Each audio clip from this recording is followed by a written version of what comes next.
Good afternoon, everyone, and thank you for attending today's webinar, Employee Benefits and the Consolidated Appropriations Act, what employers and benefits professionals need to know about the new law.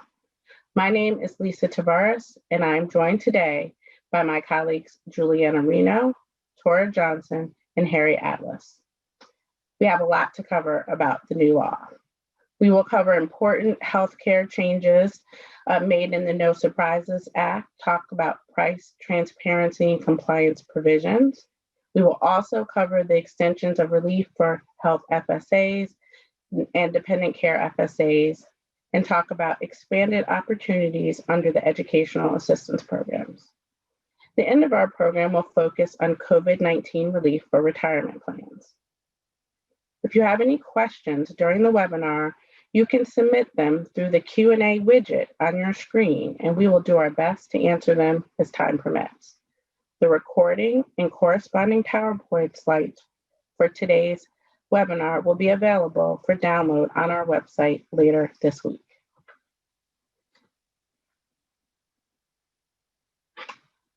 We'll go ahead and get started.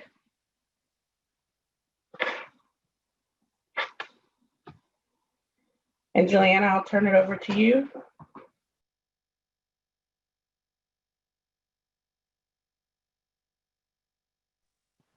Juliana, you're on mute. Sorry, I thought that only did one. I didn't realize that was connected to my phone, but here I am. Can you hear me now? Yes. Yes. Thank you. Okay. So I'm going to start by talking about the No Surprises Act, which is what everybody's talking about. We've seen in the news about balanced billing, but it has a bunch of other stuff in it. So we're going to cover the other stuff too. Next slide.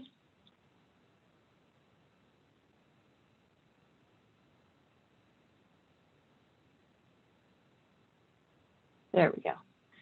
So the name of the law is the Consolidated Appropriations Act. I put CAA because that's how we abbreviate it in the slideshow. There's another act with almost exactly the same name in that bullet that was adopted in October. That's the one that kept the government open. So different if you're looking for them. Most of the provisions that I'm going to be talking about are sort of in triplicate, which is similar to how the ACA was structured, so that they cover virtually all health plans. Insured, self-funded, employer, non-employer, individual coverage, the whole gamut. For employer plans, ERISA plans, it's the same rules as the Affordable Care Act coverage. So there are some that are excluded, like standalone vision plans, standalone dental plans. Generally speaking, the stuff that I'm going to be talking about is effective for plan years beginning on or after January 1. Although there's some specific dates that relate to the regulations. Next slide.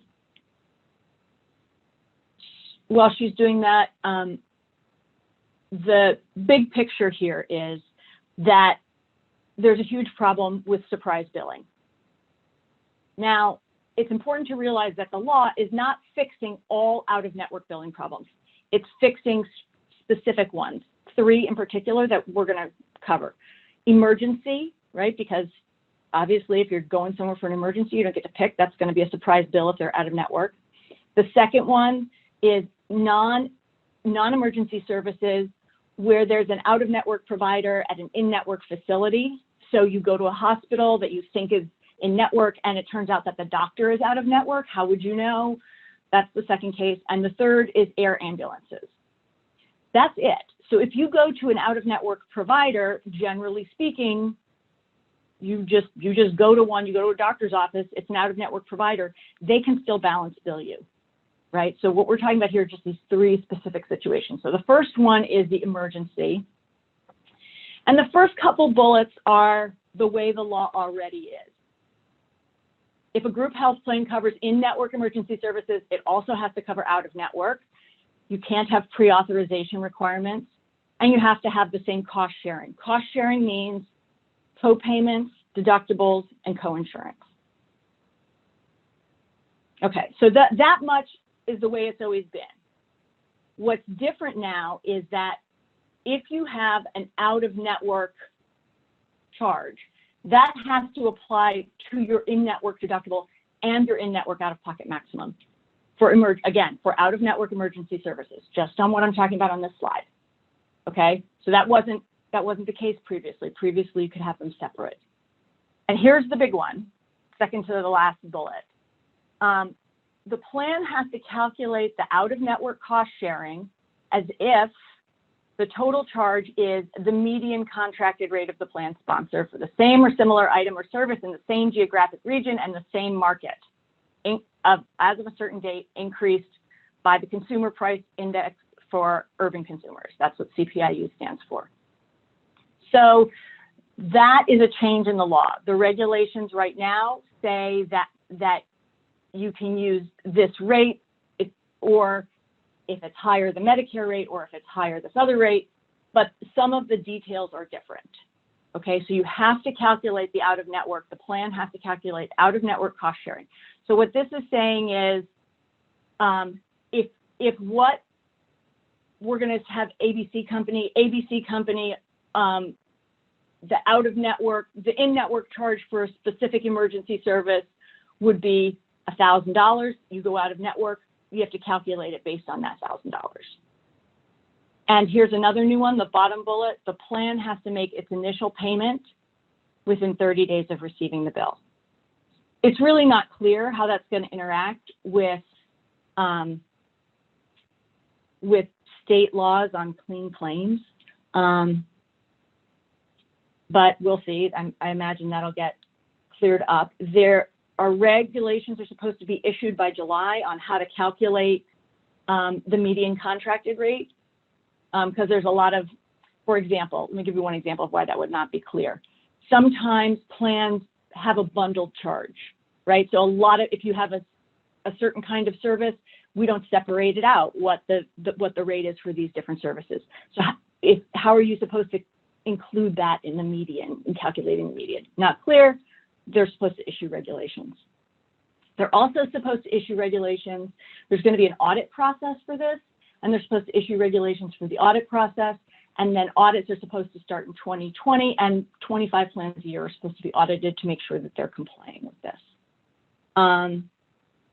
So there's a lot going on here. We don't have the geographic regions. That's going to be determined, again, in these regulations. Where it says the same market, we do have the markets. The markets are small group, large group, individual, and self-funded. So that's great for self-funded employers who have self-funded plans. That means they're not competing with the insured market. Okay. Next slide, please. So the last slide was emergency. This is non-emergency, and more specifically, non-emergency services by an out-of-network provider at an in-network facility. Again, the time that this usually happens, and we'll talk about it a little bit later, but here's a common problem, is you go to a facility, you go to have surgery, you've already checked the facilities in network, the doctor's in network, you wake up and you find out that the anesthesiologist was out of network, and you have an anesthesiology bill that now is a surprise to you and it's going to cost you a ton of money. That's the kind of thing that this is getting at. So the bullets are similar to the last slide, but not exactly the same. They're all new, though. These rules didn't exist previously. So you have to have the same cost sharing requirements in and out of network. You have to calculate the out of network cost sharing based on that state law or median contracted rate that we talked about just a minute ago. And you have to apply any cost sharing amounts to in-net. So if you're an out of network doctor, the old way it was that you only had to apply that charge to your out of network deductible. Now plan also has to apply it to the in-network deductible, which is a benefit to the participants, not so much a benefit to the plans. Now, some plans did that already. It's called cross-accumulation. So if you have an out-of-network charge, does it apply to in-network stuff? A lot of plans did that already. Now you have to do that with respect to these particular services. And again, now you have to make the payment within 30 days. Next slide. Oops, you skipped one. There you go. I'm not going to spend a lot of time here. Basically, the same requirements apply to air ambulances. Now, so I've done these three categories: emergency, non-emergency with in and out of network issues, air ambulances. Again, this is out of network air ambulances. The gap here is that ground ambulances are not covered. So if you take a ground ambulance, it's still going to matter whether it's in network or out of network. And again, like I said, if you go to a doctor who's out of network, it's not going to be covered by any of this. Regular old doctor, not falling into one of these previous categories. Okay, next slide. So here's the money shot, right? So all that other stuff said the plan has to calculate this stuff this way. And now there's a rule for doctors. Doctors, you cannot balance bill. You cannot go after the patient for the difference between what the plan paid and what you wanted to charge. That's the general rule. Again, it applies to the services we just discussed. There is an exception. The exception is that the provider may bill for ancillary services with prior notice and consent. I should have put this on the slide. I thought I added it. I must not have done it right. That exception only applies to the non-emergency services by an out-of-network provider at an in-network facility. Okay, so remember my example about you going into surgery and it turns out the anesthesiologist is out of network. Can you ever have, and what happens if the anesthesiologist is out of network? Generally, they can't balance bill. They can balance bill if they get your permission to do so ahead of time. So only for those ancillary services listed, and then you have to give people notice and consent. So there are times when, go ahead. I was going to say, this sounds like good news for plan participants. I also am hopeful that it'll be good news for employer plan sponsors that have received an increasing number of out-of-network providers demanding payment rather than balance billing the participant. They have come to the employer plan sponsor to be made whole. And now that we have a clear rule that you can't balance bill the participant, and we have a clear rule on rate setting for those out-of-network providers, and I think a resolution process that you're about to talk about might also be some good news for plan sponsors. I think that's right. I mean, this has all been pitched in the news as well. It should be as good news for participants, but I think there's going to be a very positive spillover effect for the plans in terms of no litigation or less litigation. Okay, next slide. This is just to tell you that there's going to be lots of people who are allowed to enforce these regulations, and the legislation basically has a lot of provisions that say if one agency or state finds out that someone's been doing something wrong relating to this balance billing, they can tell everybody else. So everybody has enforcement authority over their particular piece of the pie, and they can all talk and tell each other if they find out about someone with a violation. There's supposed to be regulations for all of this, a process for receiving complaints, who do you call, all that. I think that's going to be the easiest of all of these regulations. Okay, next slide. While we're switching slides, I had a question. Juliana came in, I think is quick. Does the balance billing, is that limited to medical plans, or does it apply to other plans like dental? So that's on the first slide. It applies to the plans that are subject to the Affordable Care Act. So if you have a dental care coverage in your health plan, then it's going to apply to that. But a standalone dental plan, it will not apply to. Also, you know, air ambulance for dental doesn't really work.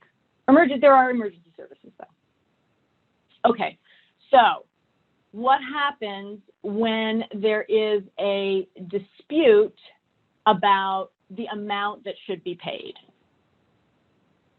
Well, the legislation sets up this whole process where I'm not going to go over all in detail. I've got it in the slides. You'll be able to see it. So, but 30 days for this, 6 days for that. The upshot is that after about 96 days, so 3 months, there will be an answer about how much it's going to cost. And the interesting part here is, if you look at the bottom slide or the bottom two, the provider and the plan each turn in at their offers, and the decider, the decision maker, picks one of those. So it's what they call baseball arbitration. Got to pick one of the offers from one of the parties. If you go to the next slide. Next slide, please. So the decision maker has to consider certain things. These all make sense, and you would expect a decision maker to consider all of these things. What's unusual is that the next set. They cannot consider other things. They can't consider what usually applies, right? You can't consider, oh, what would the provider usually charge for these things? This is really, really different than balance billing, state legislation on balance billing. So to take a big step back again, one of the reasons that this law went into effect is that states have a patchwork of balance billing laws, and those are all insurance laws. So they don't apply to self-funded employer plans because of ERISA preemption. So one of the reasons that this happened is to make the rules consistent across the states, but also to grab these employer plans. In some of the states, New Jersey is a good one, the rules of arbitration, New Jersey has an arbitration process similar to this, but the rule is basically that you basically settle out at about 80% of what providers usually charge. Well, what they usually charge is an inflated number. It turns out, they just did a study that in New Jersey, arbitration is resulting in 9 times the payment that's usually paid by a plan. So it's a little crazy what's out there. So anyway, in this process, they can't consider any of those things. Next slide. The important thing on here is that whichever party won, the other party has to pay the arbitrator's fee. Then there's a provision that says, and then you're suspended. You can't pick the same fight with the same provider for the same services for 90 days. That's going to have to be cleared up. Okay, let's do the next slide. So I've just finished the whole balance billing thing. Obviously, we went really quickly. We'll look at some questions at the end if you have them. The point is we expect a lot more guidance. So the law also included a bunch of patient protections. I'm going to start with them, and then I'm going to bounce to Tora. This is continuity of care. Now, I will say a lot of plans already have this. This is required by a number of states. Again, it's just federalizing it so that it applies everywhere and so that it applies to self-funded employer plans. Essentially, if you are in the hospital, I'm shortcutting, but if you're in the hospital, at an inpatient hospital, and the hospital or your doctor goes from being in network to out of network, they have to tell you. And, okay, so, and next slide, please. They have to tell you that, and they have to give you the opportunity to stay on the old, to keep going on the old terms for 90 days. I'm shortcutting, but the idea is you don't want to have people, you can see the relation to surprise billing, right? You don't want people to be surprised because their doctor suddenly drops out of network. Now, they may drop out of network and it may be better for you. You may not want this transition, but it's got to be the patient's choice. Okay, so let's go to the next slide, and I am going to bounce to Tora, who's going to talk about some of the other patient protections. Thanks, Juliana. As we're doing that, Tora or Juliana, I think this was on the first slide too, Juliana, about the effective date. is it really 1/1/22? Yes, it's 1/1/22. These provisions do not go into effect immediately. But they do go into effect very fast. And when we do our wrap up, the No Surprises Act has a lot of meat to it. And as Juliana said, we're going to need a lot of guidance on the nitty gritty of it all. And I'm about to go through a whole series of additional changes, all generally speaking with an effective date for plan years on or after January 1, 2022, which is just around the corner when you think about the fact that we'll need that guidance and regulations. And there's going to be a lot of work put on employer health plans, and it will not be too early to pick up the phone and talk to your TPA to the extent that you are self-funded to figure out the game plan to make sure plans continue to be in compliance as of January 1, 2022, if you are a calendar year plan. But I'm going to start with this. Oh, go ahead. I was just going to say, the law itself was effective in December, right? The balance billing provisions that we were talking about are effective plan years beginning on and after 1/1/22, because the idea is it will take, like Tora said, so much work for people to get geared up to comply. But this slide is an easy slide. These are provisions that were part of the Affordable Care Act, basically saying that if your plan requires a member to have a primary care physician, they can select any primary care provider. If it's a child, the child can have a pediatrician as the PCP, and if a woman can choose an OBGYN as the primary care provider, and a plan can't require referrals for OBGYN care. And this is a little bit of a head scratcher to me as to why it's in the Act, but maybe there was some concern that the ACA may be subject to litigation, continued litigation. But this one's easy. Next slide, please. Transitioning over to Transparency Light, and called Light because it's part of the No Surprises Act. There's another section of the law that is entitled Transparency. So here, plan ID cards as of January 1, 2022, whether electronic or physical, are going to need to have the in-network and out-of-network deductibles and out-of-pocket maximums on the cards. And there's going to need to be a telephone number and a website for consumer assistance, which is really tied into who do I call to find out if a provider is in network or not. There's also a requirement for a price comparison tool as of January 1, 2022 for calendar year plans. And it has to be available by telephone or internet. And it's to allow the comparison of cost sharing that a member would be responsible for paying to different providers for the same service.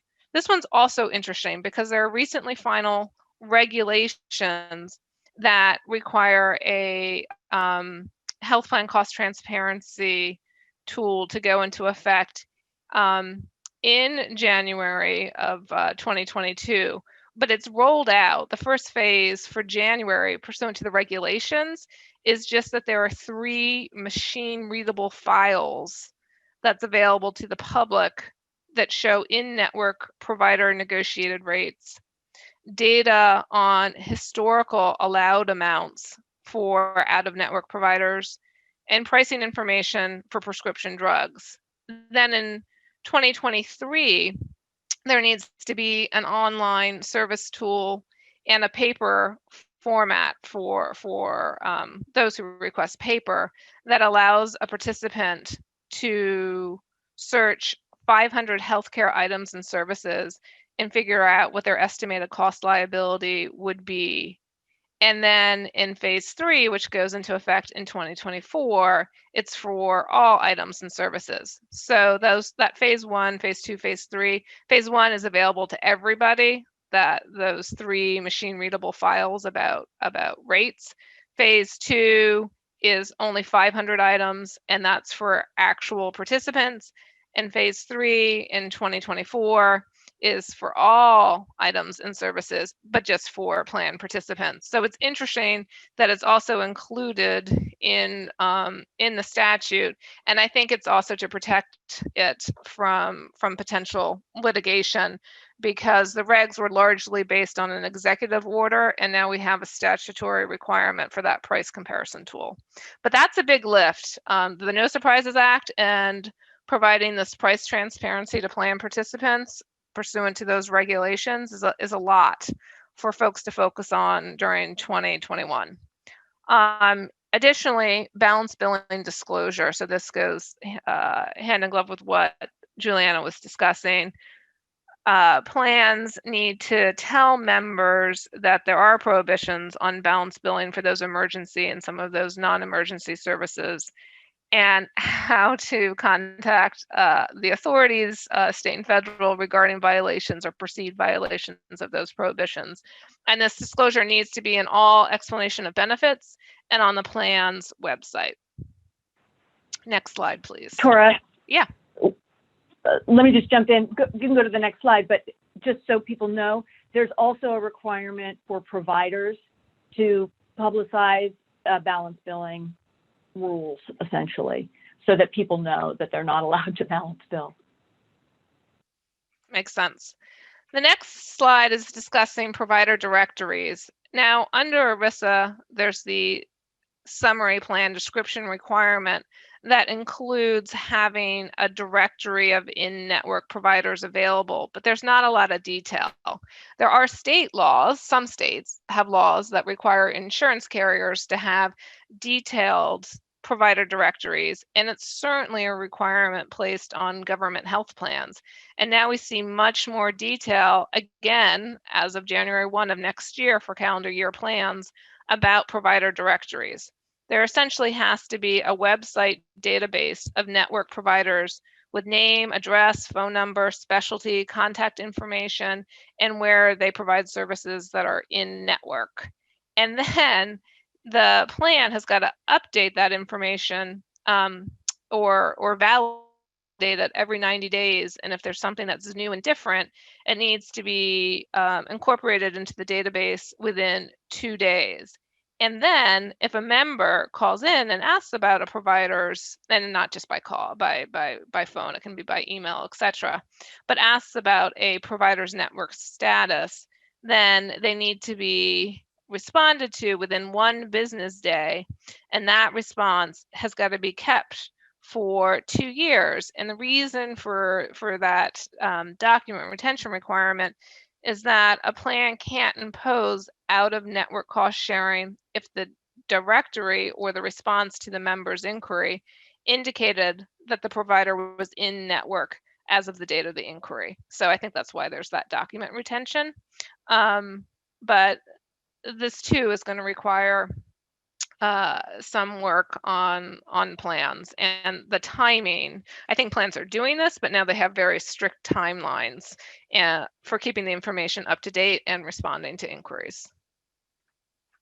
Next slide.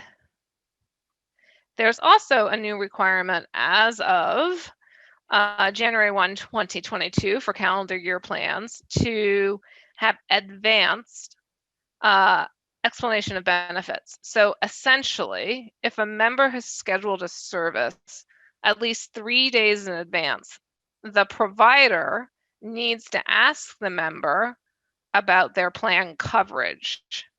And then the provider needs to provide a good faith estimate of charges to the plan, including billing codes. Then the plan has to provide this advanced EOB to the participant 1 day later. Again, very tight turnaround times. Now, it can be 3 days later if the service was scheduled at least 10 days in advance, but still very tight timelines. And that advanced EOB has got to include whether the provider is in or out of network. Again, a tie back to No Surprises. A good faith estimate of the total cost that the member is going to need to pay at that point in time based on that member's specific deductible and out-of-pocket maximum and where they stand in meeting that deductible. whether there are any medical management requirements like pre-authorization. And then there can be a disclaimer saying, look, this is a good faith estimate based on what we reasonably expect to happen at the time of the scheduling, and then any other reasonable disclaimers that are deemed appropriate by the plan. Again, another big programming lift here for plans and insurance carriers and TPAs. And that was all transparency light.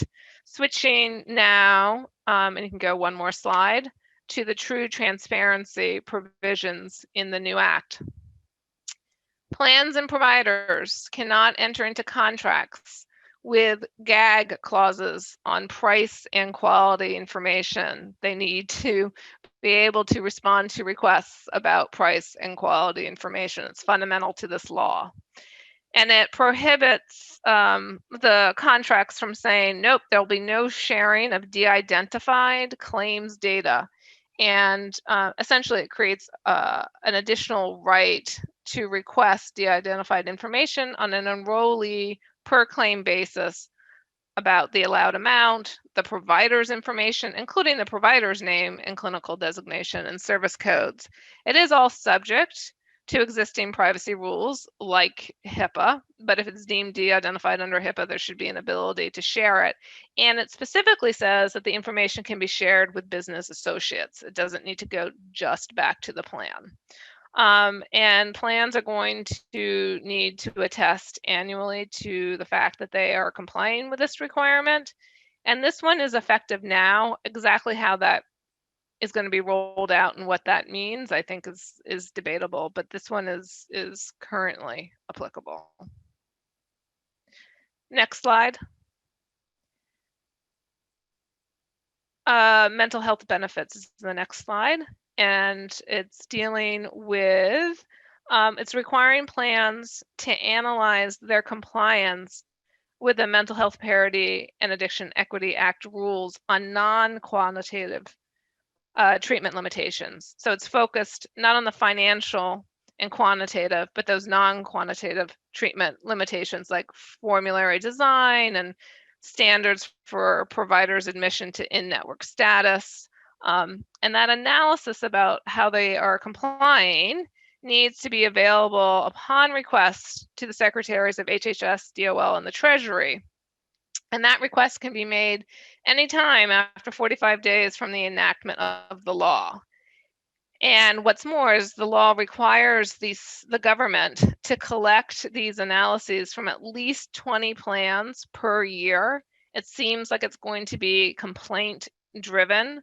And then the plan's given 45 days to state why they are in compliance or to correct so that they come into compliance. And if they do not, then the government will release those findings to the plan and participants, meaning the participants in the plan, saying that the plan is not in compliance. The secretaries are supposed to publish guidance documents and a complaint process around mental health benefits. There's also a requirement for plans to report annually to the secretaries detailed information regarding their plan, such as their plan year, their number of participants, about the plan spending on things like hospital, primary care, and prescription drugs.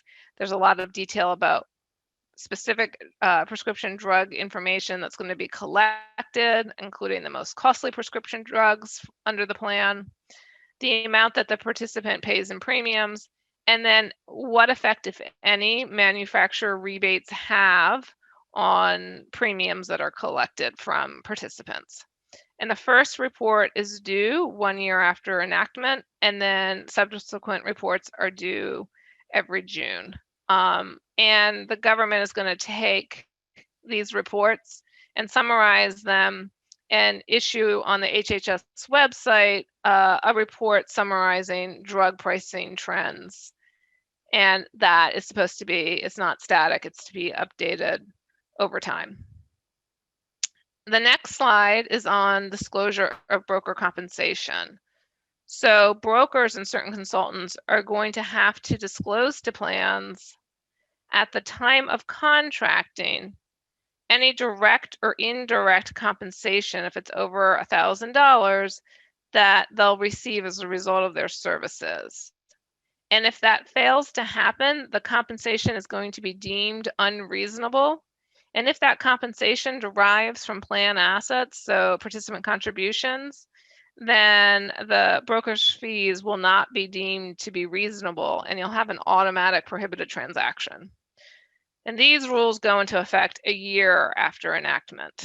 So this is really strengthening disclosures to plan sponsors to understand the financing behind their plan benefits. Again, on the transparency theme. And that is actually it on transparency. I'm now switching over to the changes made to FSAs. And honestly, we could spend an hour on just the FSAs. I'm going to give you a flavor, hopefully, of what these rules look like. They shouldn't be that unfamiliar because there has been over the pandemic some loosening of the FSA rules, but this is more sweeping. So let's start with health FSAs. So the general rule is that there can be a grace period that can last up to 2.5 months after the end of the plan year. So generally speaking, this would mean that unused amounts from 2020 could be spent down through March 15 with 2021 expenses. That's the rule we know and love today. The Act allows for plan years ending in 2020 and 2021, the grace period to be extended for 12 months. So in other words, any unused amounts from 2020, if a plan takes advantage of this rule, could be used and spent down throughout all of 2021. Alternatively, there's the carryover rule. And the carryover rule says that you can carry up to $550, depending on what your plan says, of unused funds from one plan year to the next. The Act says that for 2020 and 2021, you can carry over any, quote, well, the quote's around any, you can carry over any unused funds subject to rules similar to FSAs.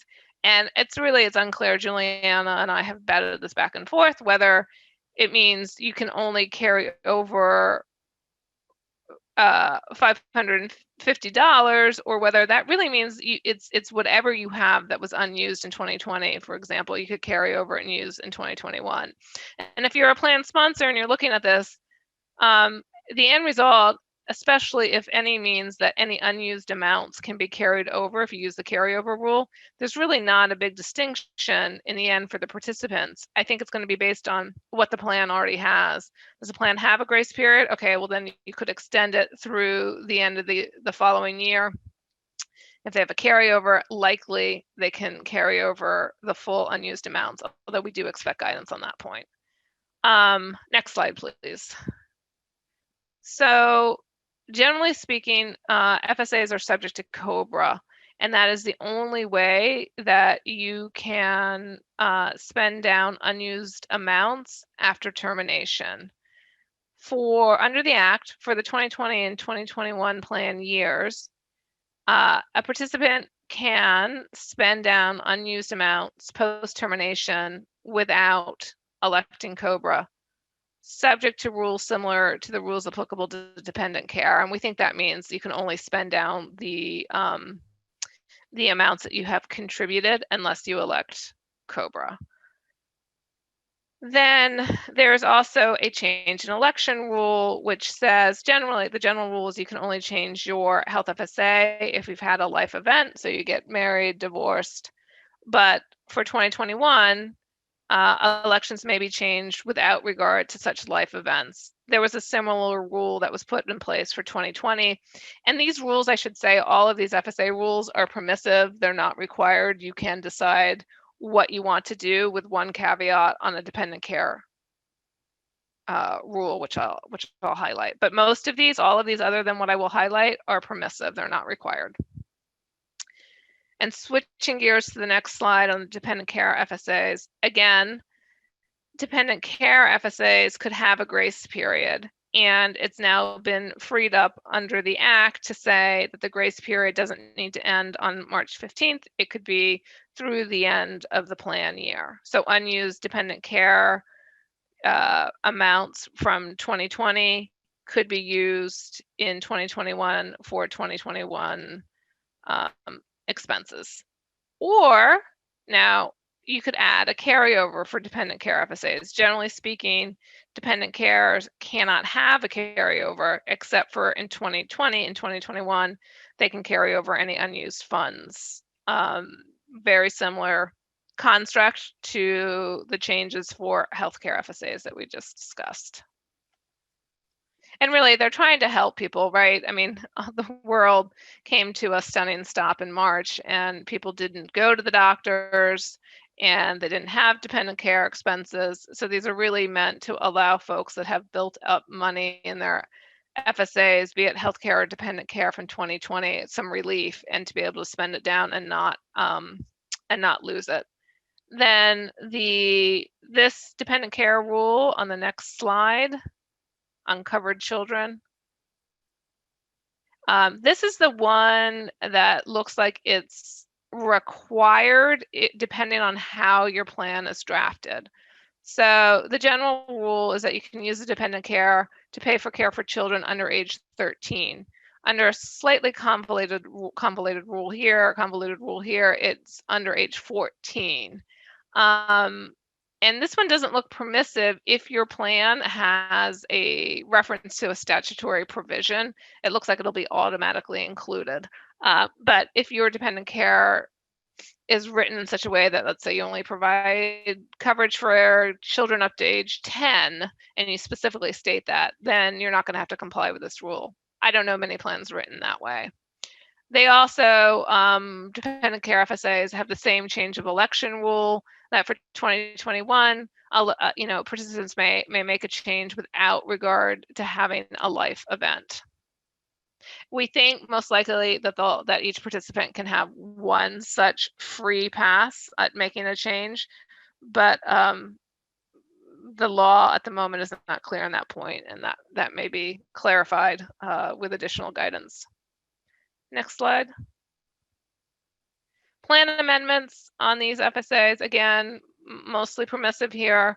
If you're a calendar year plan, you've got all of 2021 to make amendments effective in 2020. So there's not a mad dash here. The trick is you need to administer the plan consistently with the amendment from the effective date to the signature date. And with that wraps up the FSA changes, and I'm going to bounce it back to you, Juliana, to talk about educational assistance programs. Okay, I'm going to go really quickly here so we have enough time for retirement. This slide just tells you there are a lot of different kinds of educational assistance, tuition reimbursement, whatever you want to call it.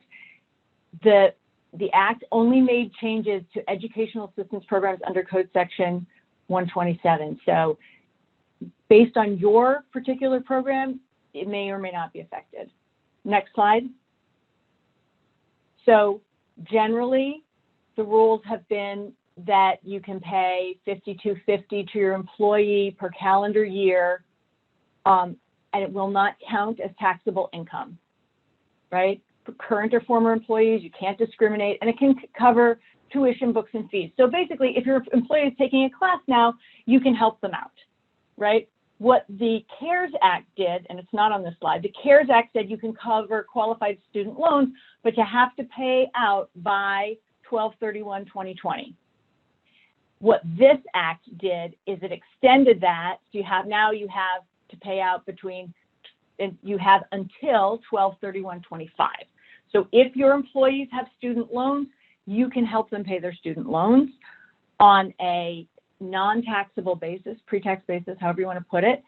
The $52.50 applies to all the benefits collectively for the year. Okay, so if they're taking a current class and they also have student loans, you can pay them for both, but the total per calendar year can't be more than $5,250. And with that, I think we're going to bounce over to retirement with Harry.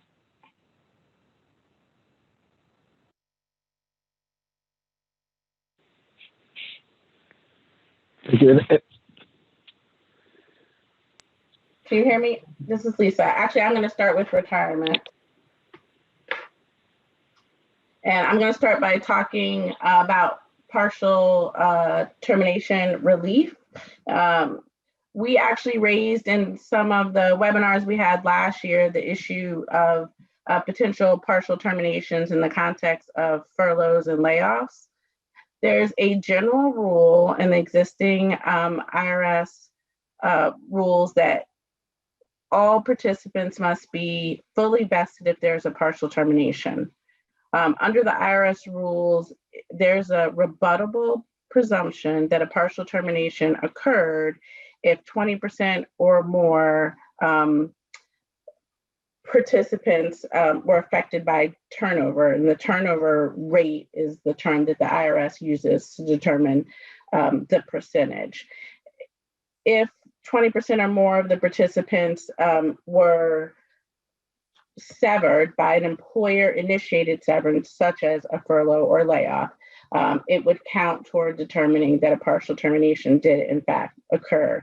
And we have an example of how a turnover rate could be calculated, a simple example. So if in 2019, there were 13 participants who were involuntarily terminated out of 61 plan participants, that would be a 21.3% turnover rate.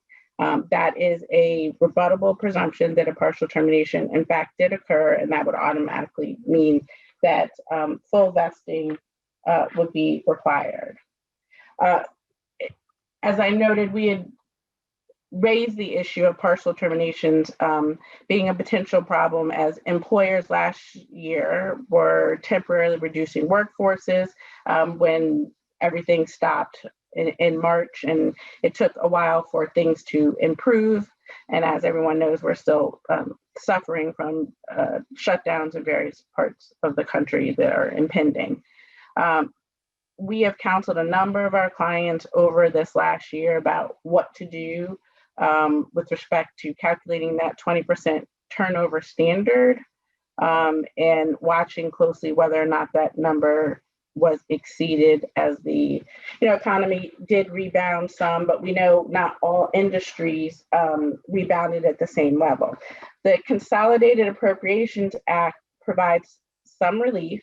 The new law says that a partial termination has not occurred for a plan year that includes the period between March 13th, 2020 and March 31st, 2021. So if you're not a calendar year plan, the point is that it's the period that includes that little over a year time frame, as long as the number of active participants covered by the plan on March 31st, 2021 is at least 80% of the number of active participants covered on March 13th, 2020, then a partial termination will not have occurred. I would note that this means you could avoid full vesting if the number of participants is at 80%, noting that the statute specifically refers to active participants. I think that means that you don't have to hire back the same number, the same exact people. It's really the number. It's 80%.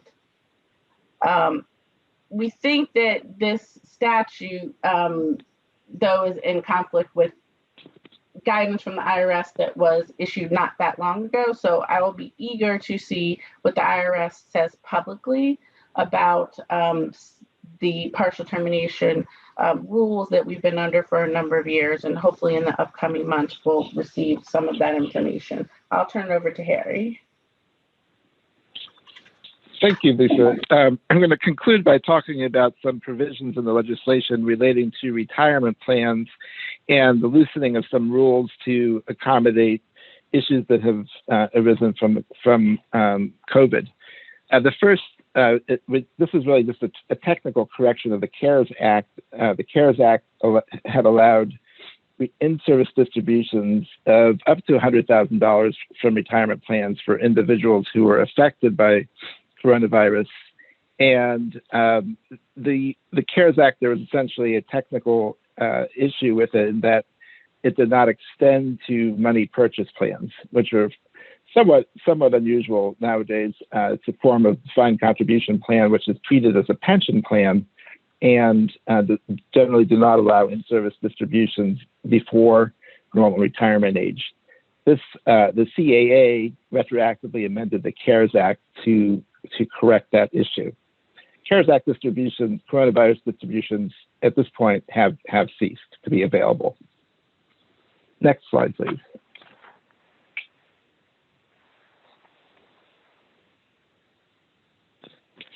The additional disaster relief provisions in the legislation relate to disasters other than COVID, so these are specifically non-COVID disasters. And the provisions, as we'll get to, relate to disasters that have already occurred or are still occurring. And the legislation provides some things that are similar to the COVID CARES Act bill, similar in structure, and specifically tax-favored withdrawals, an increase of the loan limit, an extension of repayment periods, and in addition, the ability to recontribute home purchase withdrawals that were made but not used because a disaster occurred. Next slide, please.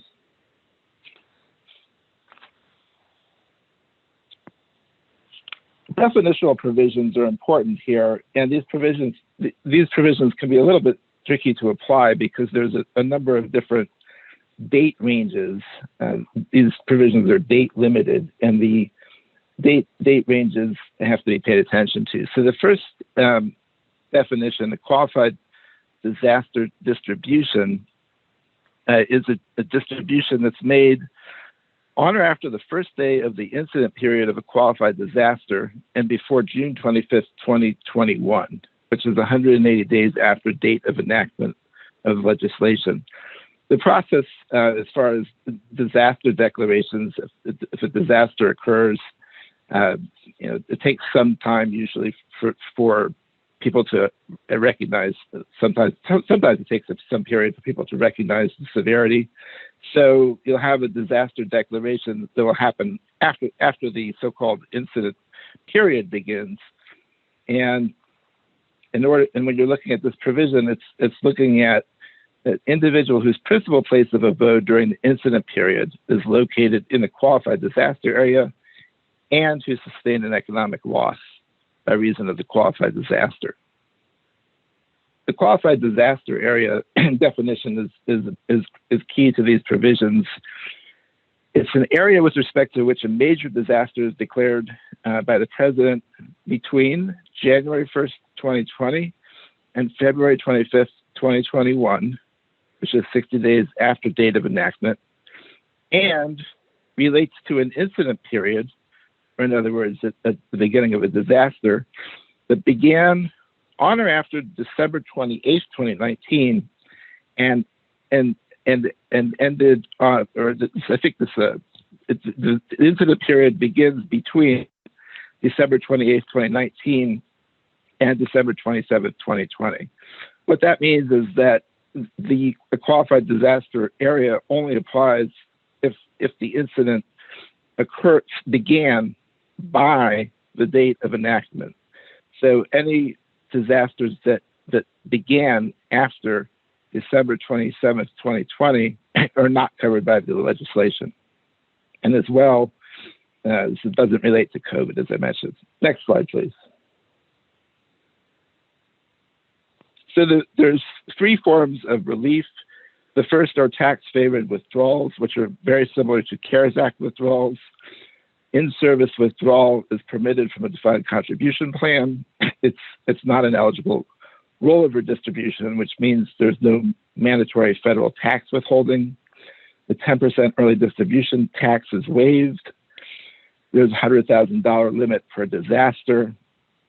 The distribution can be repaid, either the plan or another plan that will accept repayment within 3 years.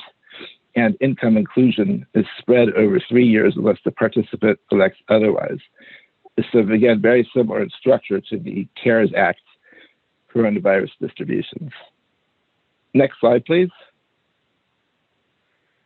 With respect to loans, these relate to also, again, an individual whose principal place of abode during the incident period is located in the qualified disaster area and sustained economic loss. Like the CARES Act provisions, it allows an increase in loan limits up to 100% of a vested account balance or $100,000, which are double the usual limits.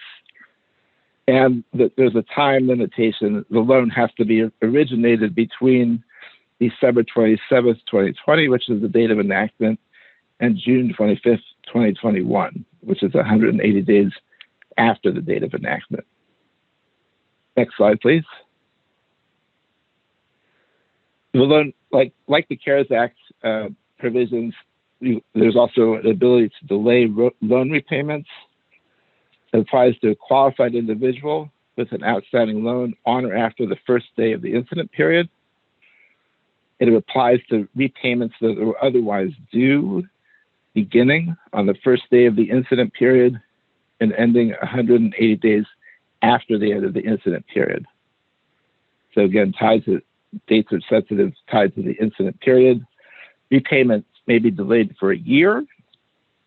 And like with the CARES Act distributions, subsequent repayments must be increased for accrued interest.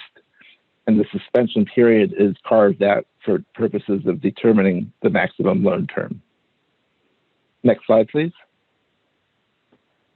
The final piece of relief are for individuals who received 401k or 403b hardship distributions or IRA distributions that qualified for the first-time homebuyer exemption from the 10% tax.